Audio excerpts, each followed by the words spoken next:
A lot of people were sweating this one. Payton Talbott, he ended up closing a little over like minus 700, but that's still a ridiculous price to pay when you have a first round the way that he did, man. So Nick Aguirre, right? He comes in and he just kind of smothers Talbot and said, "We're here to wrestle, bro. I'm D2. Let's get it."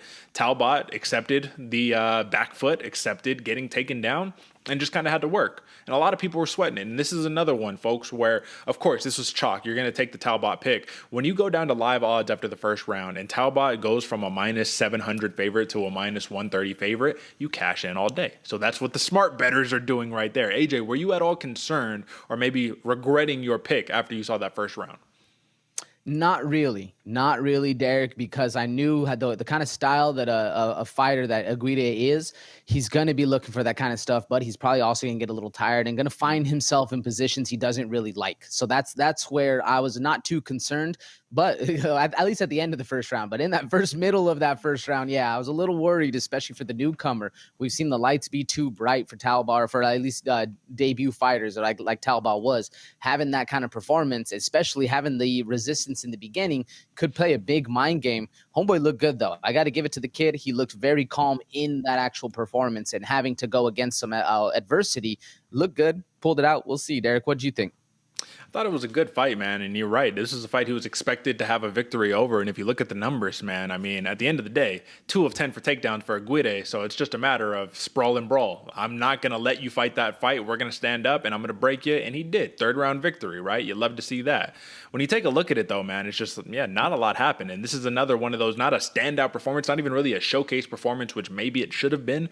But I think an impressive victory nonetheless. What's the cap here for Payton Talbot, man? You know, like, this dude was good on the Dana White Contender Series, a little bit of a eccentric personality, but some sick striking. You know what I mean? I just think that the expectations were way too high, given that his price was at minus 900 something at one point. What do you think?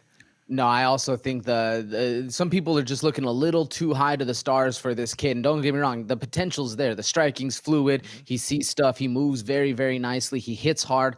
But what happens when the fight gets to the ground and you don't hurt your opponent like you did in the Aguirre fight, where we saw it, man. Talbot cracked Aguirre, and Aguirre's looked like, I don't want any more of this. I'm just going to try to avoid the striking at all costs. What happens when that doesn't happen? I do think what I like the most about Talbot is his mindset, where he's like, I'm just trying to find the kind of fighter I am that I can grow into, and then I'm going to be hunting the belt later on. I'm not worried about championships right now, so that bodes very well for him. But as far as ceiling, at least in the next 3 years, I think they're just going to see this kid really start to kind of take that slower approach, really grind his way through these fighters, figure out who he does best against, figure out who he does worse against, and then maybe we'll see him in the future. This could be a very sleeper section oriented fighter, if you will. We might see this guy in the future, but what do you think, Derek? What's the ceiling for Talbot? Yeah, man. I mean, it's tough because the personality reminds me of somebody, and I can't put my finger on it, but he reminds me of somebody who is like another fighter that is very in that same cloth of, you know, very, not even Bushido style, bro. This is just a selfless, you know, that he got that tattoo. It's the circle dot on the front of his belly and on his back. I guess that represents an internal void. So it's like, oh, my man is deep. Like, all right, this is a thinking fighter right here. That's the thing that I'm thinking about, is that how far can you go as a thinking fighter? Because sometimes that's the downfall, right? You get too much in your head in between rounds, right? But I think he woke up after that first round. Big win by Payton Talbot. I think this was the one that everyone expected him to win. So let's see him against a little bit of a closer line. You know what I mean? Minus 200 type situation instead. Either way.